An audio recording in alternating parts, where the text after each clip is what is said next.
Directive, a set of rules of conduct between races in space. Who created it? Why? What are the rules? Does the law allow to approach us on Earth? What exactly does it state? Today, we will talk about everything related to this primordial law to understand a little more about our stellar families and to get closer and closer to understanding our position in life and the universe.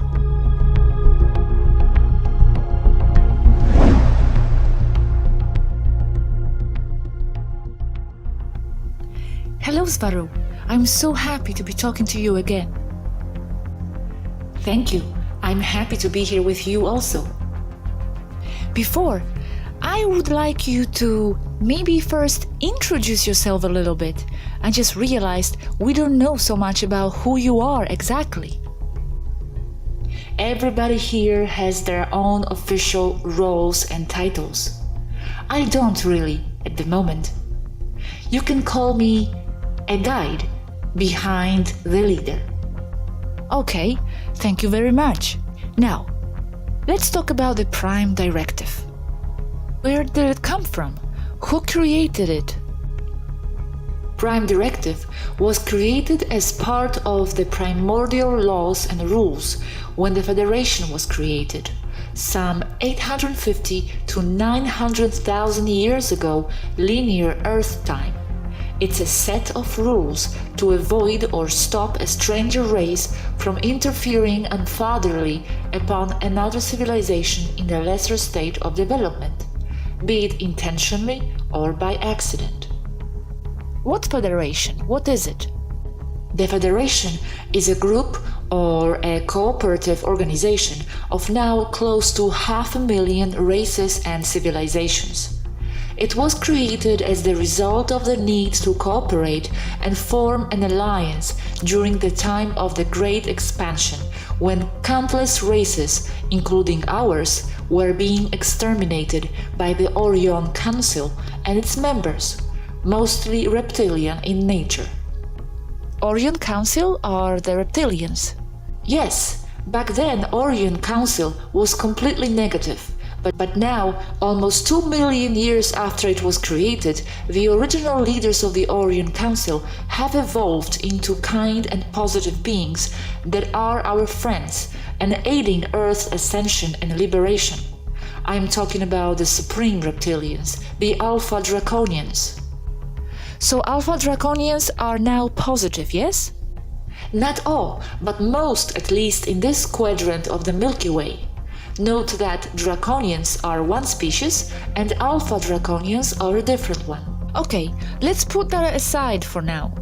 Going back to Prime Directive, what set of rules have there been established? The law of non-interference is one. What are others? There are others, but they are less important now, like trading rules, migration, and starship travel corridors. Hola a todos. Aquí en este punto me gustaría recalcar un punto muy importante. La primera directiva, como ya sabéis, muchos fans de Star Trek, apareció en esta serie de Star Trek. Pero hay que estresar algo súper importante aquí, que la primera directiva es algo real, a base de cual se formó el concepto de la primera directiva en la serie. No fue al revés. No fue al revés. La primera directiva existe, es real y es de donde sacaron la idea para la serie. Esto es lo que dijo Swaruu sobre este tema. Now, it must be mentioned that the Prime Directive is already known on Earth, but the Cabal has hidden it under the saga on Star Trek. Many very versed researchers on Earth already know it, and that the Prime Directive is very real. Dolores Cannon, for example. We, from here, know that the existence of a Prime Directive in Hollywood is meant to derail the disclosure of a real Prime Directive. It is important to stress that the concept presented by Hollywood comes from the reality and not the other way around. Gene Roddenberry, the creator of Star Trek, was in a retreat at the end of the 50s, where he spoke with a Pleiadian woman who gave him the base concepts for Star Trek.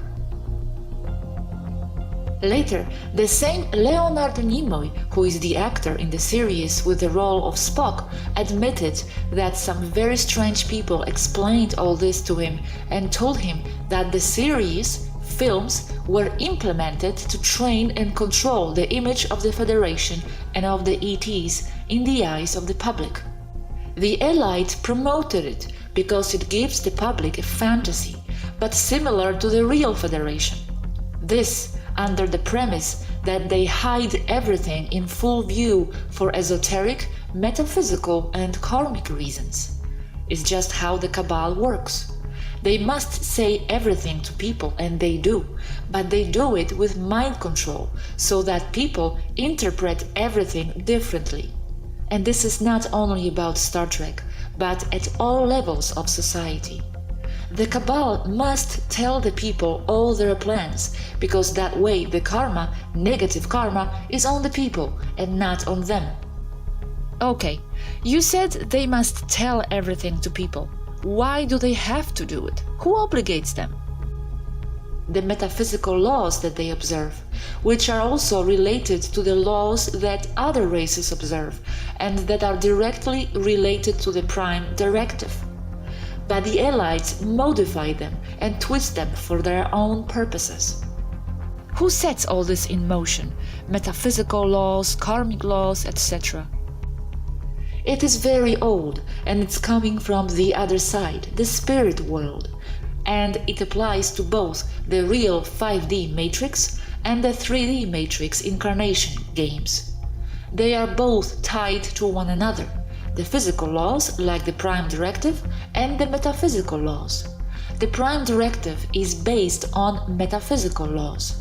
The agreements we all made from the other side, agreements about how things should be on this side.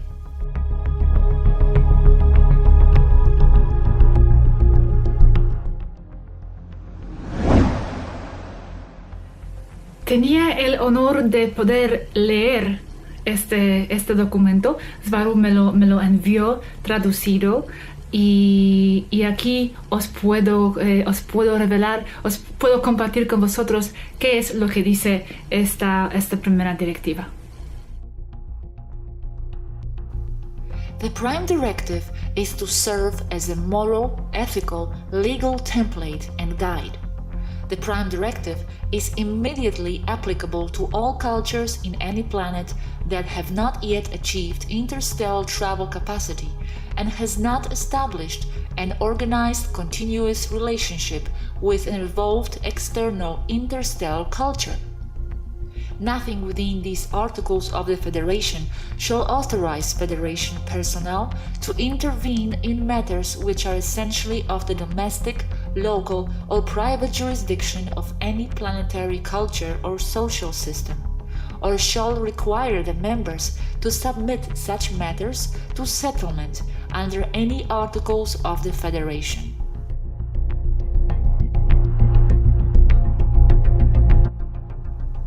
As the right of each sentient species to live in accordance with its natural and biological cultural evolution is considered sacred. No Federation members or personnel may interfere with the normal, autonomous and healthy development of alien life, society, and culture.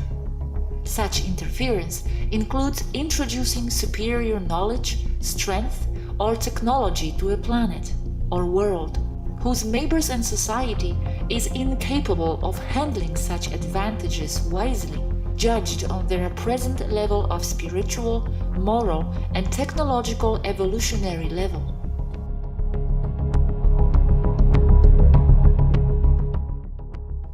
Federation personnel may not violate this Prime Directive unless they are acting to right an earlier violation or an accidental contamination of said culture.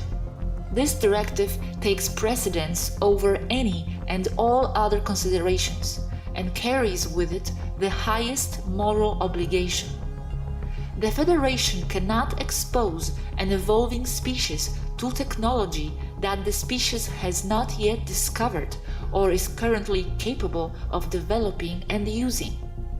Not permitted to make contact with or interfere with lesser evolved races unless they are threatened by an outside source. In that case, it is the moral obligation of Federation personnel to evaluate the situation to determine a suitable course of action. Sharing and seeding of technology above the lesser evolved race evolutionary capability of understanding is prohibited or taken to the necessary minimum. Spiritual and moral knowledge should also be restricted to a bare and necessary minimum, only using communication methods and devices at the current level of understanding of the lesser evolved race.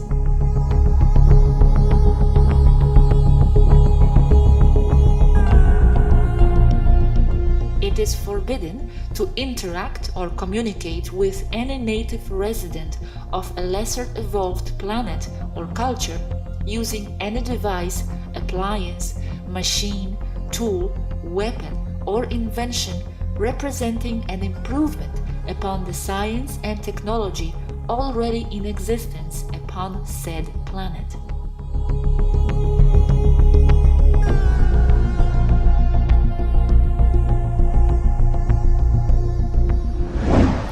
Pues interesante, ¿no? Me parece muy interesante el documento. Me surgieron muchas preguntas sobre varias partes de este documento después de leerlo y voy a compartir ahora mis preguntas sobre ciertas secciones de esta ley y las respuestas de Swaruu. Pues charla continúa ahora mismo.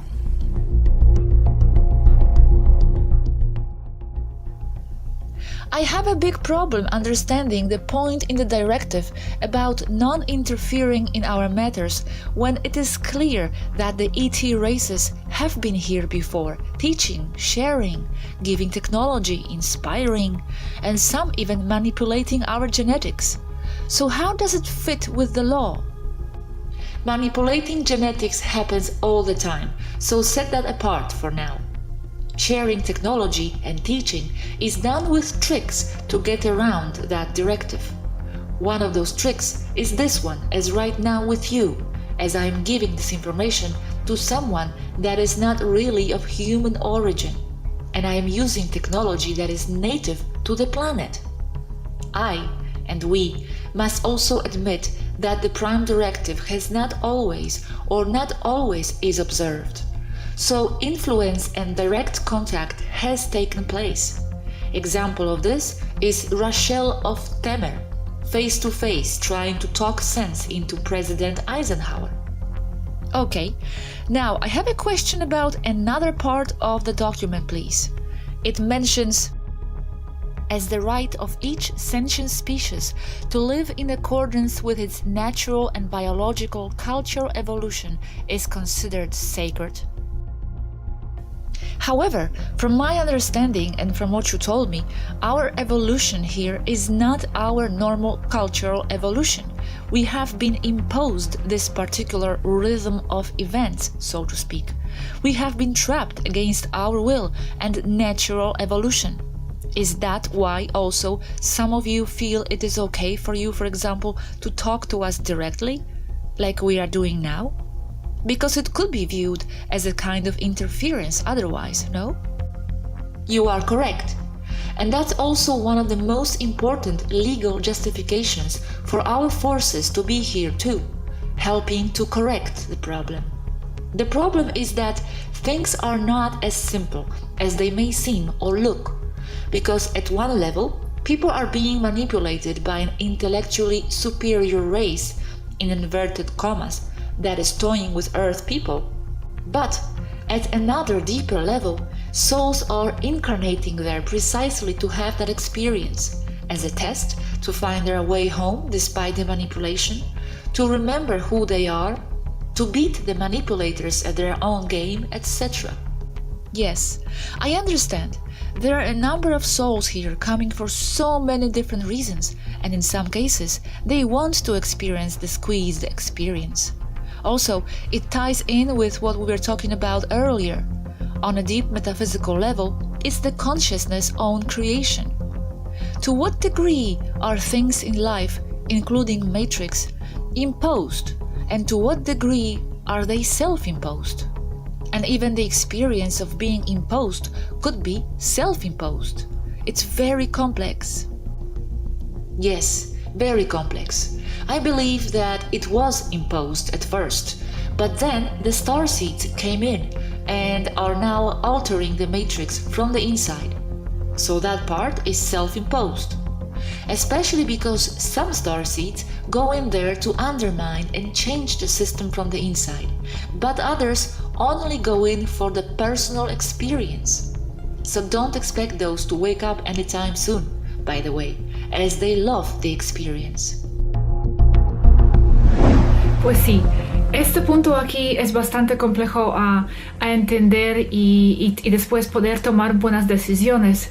Hablo por ellos, porque de un lado, de una perspectiva, la Matrix está impuesta, es algo esforzado, estamos manipulados a creer ciertas cosas. Entonces, en este sentido, la Matrix, o el Matrix, que no estoy nunca segura cómo se dice, está impuesto.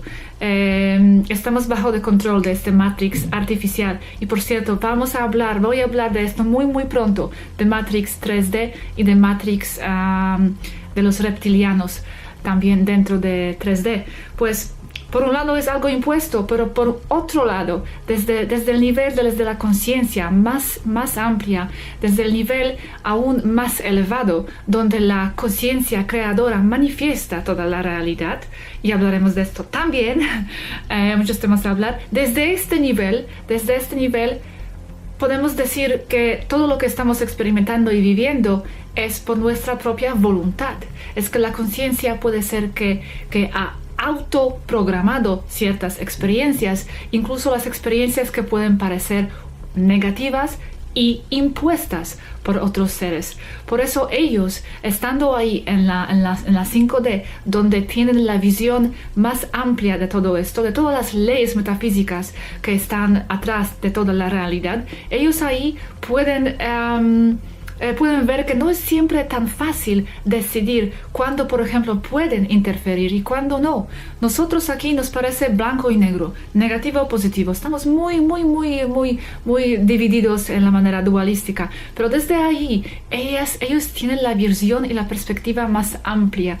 Incluso las experiencias, como ya dije, que nos parecen ser impuestas, negativas, para ellos, para muchas razas, son experiencias deseadas. Entonces, incluso para ellos es muy difícil a tomar la decisión y saber en qué punto, hasta qué grado pueden interferir y ayudar, y hasta qué punto estarían interfiriendo con la decisión de la conciencia más elevada que quiere generar esta experiencia para vivir.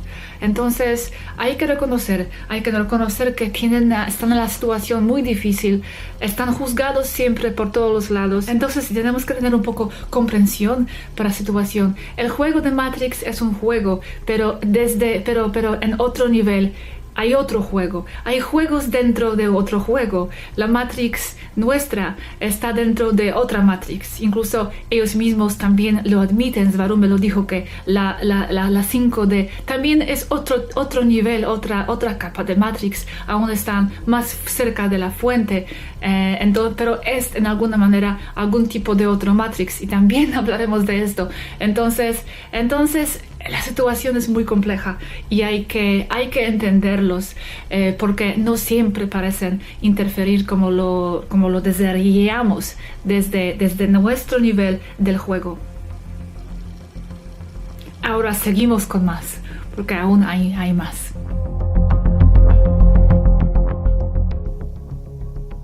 Okay, so how come sometimes these rules of non-interference have been broken? The Prime Directive for us and other races is a set of rules that guides us, is a philosophy and not an unbreakable law.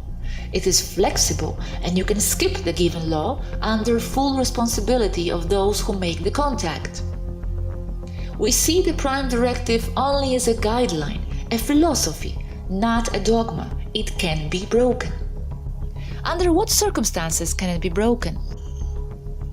When the result will bring a greater good for all. But the assessing if it should be broken or not is a very delicate subject. Remember that at one level, on Earth, it is justified to intervene in favor of the people who are suffering clearly, but at a deeper metaphysical level, if we intervene, we will be going against the more expanded desires of the same people. I see. Have you broken it before with regards to our race? You as Taygetan Pleiadians. We've broken it too many times to even count. And have you been judged for that by whoever is in charge of the law? The organism in charge of overseeing this law is the Federation at its headquarters. Same way, the Orion Council is also doing the same at their level from their headquarters. They abide by the same law or their own? That's right. It's observed by both sides. Okay, the document also states, it is not permitted to make contact with or interfere with lesser race unless they are threatened by an outside source. Now, we have the outside threat, the reptiles, right? That's correct. So why can't we be interfered with even more? I mean, in a more direct way, helping to erase the matrix more directly down here. Just asking. We do interfere, and a lot, and every day. Even now, here with you, this is some sort of interference. Also, there are ships out there actively patrolling your skies. The problem here is that the people don't see them, and even while in strength here, we cannot solve it all. However, the matrix is coming down very fast. Things must be done step by step for a reason. Cosmologically speaking, it's crashing down at an outrageous speed. But I understand that from below, things may look different and slow. Things must come to pass first. You may be ready for an ascension, even overdue, but others aren't. Yes, I do feel that a lot of events happen behind our back, like prohibiting the mass murders in 2012 from taking place. And World War III like half a dozen times since then. We do interfere with the massacres too, as much as we can and all over the place. Many events almost took place, and others, their degree was mitigated. We've shot missiles down from the sky countless times. They never reached their targets. What were the missiles targeting? Different targets, populated areas, to start wars.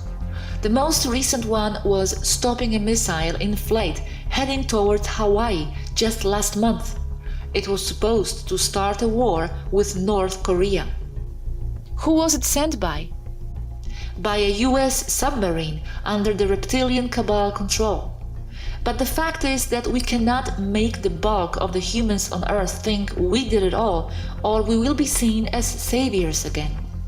This fight must be won by the people of the Earth, and there are esoteric problems here at play as well, because there are collectives or groups of people who incarnate together and exit together, and it is their game to experience something seen as negative.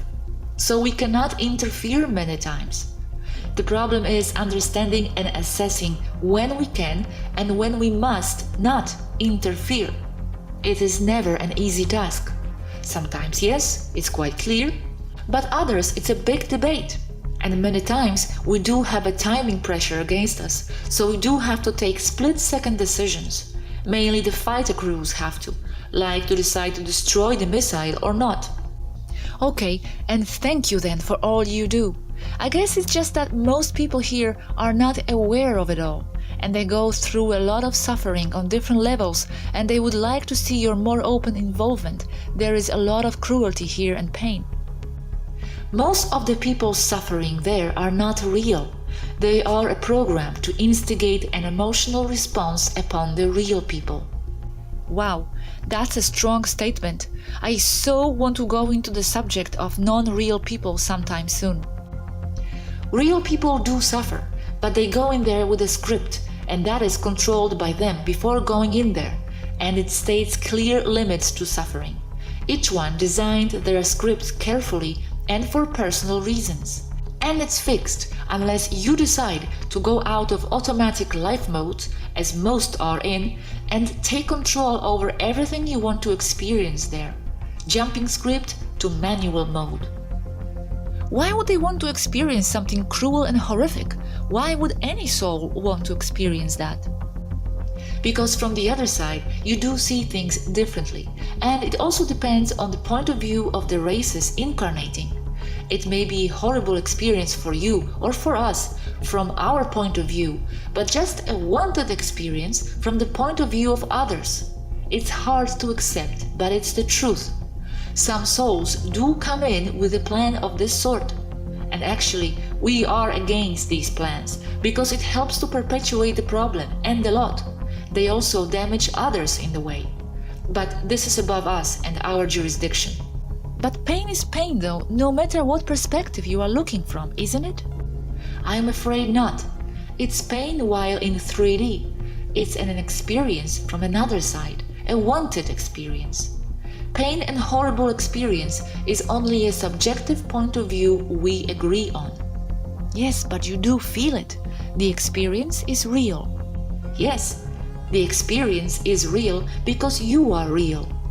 Okay, and the last question or comment regarding the Prime Directive. It also mentions non-interfering with a lesser evolving race.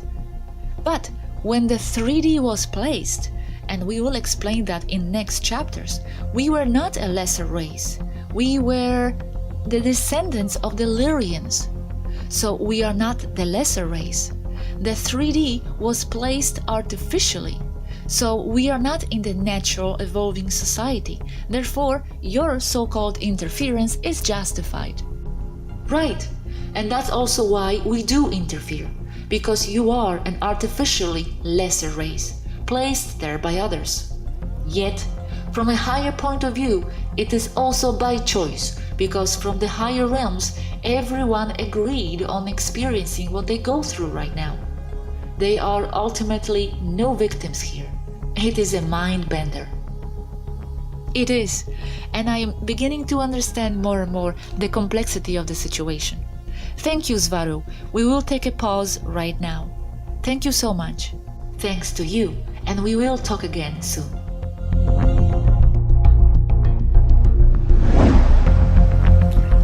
Pues estos son los puntos más importantes de este capítulo. La primera directiva es real y no está sacada de Star Trek de ninguna manera. Es totalmente al revés. La primera directiva es una realidad.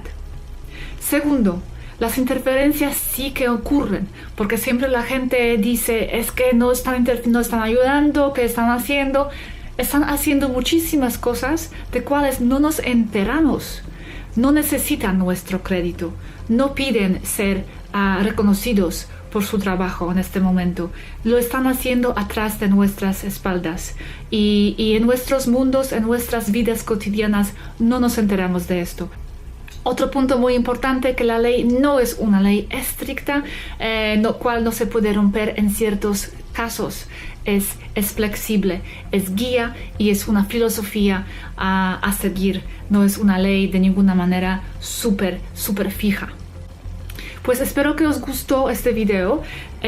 Ahora en los siguientes videos vamos a entrar más ya en el tema del Matrix 3D y Matrix, el hackeo de los reptilianos. Explicaré de qué va todo esto. Y muy importante, el tema que todos están preguntando, cómo salir, cómo reprogramar la Matrix. Esto va a ser un tema también muy grande, que seguro que creo que lo dividiré en varios capítulos, porque las claves hay que hablar de cada clave un poco en detalle. Entonces, pero será un tema muy importante, la Matrix y cómo reprogramar la Matrix. Y al final quiero decir, por favor, si no lo estáis haciendo todavía, suscribirse al canal de mi amigo, compañero Robert de Despejando Enigmas, porque Robert de Despejando Enigmas también está en contacto con las mismas taygetanas, y en su canal está dando mucha información del mismo tipo que estoy dando yo, cada uno en su propio estilo. Pero por favor suscribirse y así podéis seguir 2 hilos a la vez, la información de dos canales. Pues creo que nada más. Gracias a Swaruu, es que tengo que darle muchas gracias porque la chica tiene mucha paciencia conmigo, le estoy bombardeando con muchas preguntas y a veces no entiendo cosas y tengo que dar la vuelta 100 veces al mismo tema, pero ella tiene mucha paciencia conmigo y es un ser maravilloso, tiene mucha conciencia, mucho conocimiento, pero también es una persona muy humana, tengo que decir. Tiene emociones, se cansa, tiene preguntas también sobre cosas como yo, sobre el universo. Muchas veces estamos hablando y charlando de cosas de la realidad, de cómo funciona el mundo, de propósito, de todo. Ellos ahí también están preguntándose de qué se trata la vida. Aún conocen más de la realidad, la entienden mejor, están más cerca de la fuente, pero también son la extensión de nosotros y de nuestras preguntas metafísicas. Entonces es algo súper interesante poder hablar con el extraterrestre de esta manera sobre el universo y dónde va todo y de qué se trata y compartir, intercambiar las ideas. Entonces muchas gracias a Swaruu otra vez. Muchas gracias y a todos, seguimos juntos, adelante, hasta el próximo.